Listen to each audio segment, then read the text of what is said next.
remembered. America came to Vietnam with a fresh face and a strong arm. 10 years ago this evening, it left, in disarray and disillusion, knowing perhaps even less about the enemies and friends it left behind than when it arrived. Not only was a war lost, but innocence too.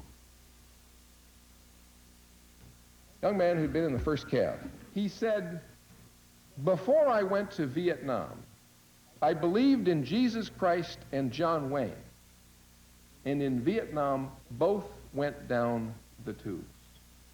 On college campuses, a generation wrestles with the moral issues of the war that will not go away. Their father's war, for which there is no sweetness of victory, only the taste of ashes. This is what the war in Vietnam is all about. The old and the very young. The Marines have burned this old couple's cottage because fire was coming from here. Until Vietnam, the morality of an American war, our ethics in combat, were implicit. But a war with no easily perceived purpose, no ground to hold, a war of invisible enemies and free fire zones and search and destroy, with only the body count as a measure of victory, made victims of everyone. It made civilians agonize over recent history. It made soldiers re-examine their profession. The war in Vietnam was more or less fought on terrorist tactics. And now that we've had one war with it, we know now what to expect. At the Air Force Academy in Colorado Springs, each cadet must take a course in ethics. It is not at all theoretical. It is all Vietnam. A little kid comes up to you and has a grenade in his hand. Well, what do? Do you stand and say, well, shoot, no, I'm not going to do anything, and then the kid blows you up and he dies too? You know, what are we supposed to do? I mean, are we supposed to continue fighting morally fair and lose? Sure. Are we going to conform to their immoral battle and win? There may be no more impersonal kind of warfare than the pilot's war.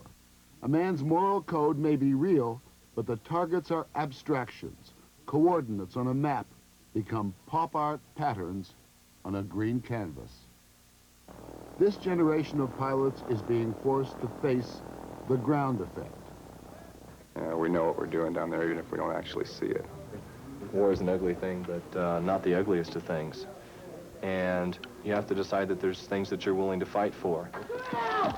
America does not want a Prussian military blindly following orders, but a force that contemplates the morality of every move would be equally unacceptable. Just what kind of soldier do we want? We don't want robots. When we get people in a crisis, you simply cannot merely rely on rules. We have to rely on the moral character of the person making the decisions. How many of you have heard of My Lai? If any incident forced America to cringe at its own image, it was this: the massacre of hundreds of Vietnamese at My Lai in 1968. Wander towards the remains of someone's house, and you find them. Random graves. Some people of My Lai 4 buried in the good earth of Vietnam. Apparently, Lieutenant Kelly had interpreted the orders that he had gotten from his superiors to go in and take out the village. Do they forgive? Do they understand the justice of Fort Benning? Do they even remember which one was Cali? They rounded people up and killed them.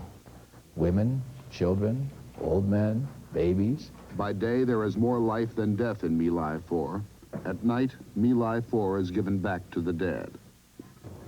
This evening, as we remember, generally with profound sadness, this 10th anniversary of Vietnam and defeat, it's also worth remembering that whatever our soldiers did, the worst of it and the best of it, they were simply reflecting the ethics of the civilians who sent them to war. Morley Safer, CBS News, New York.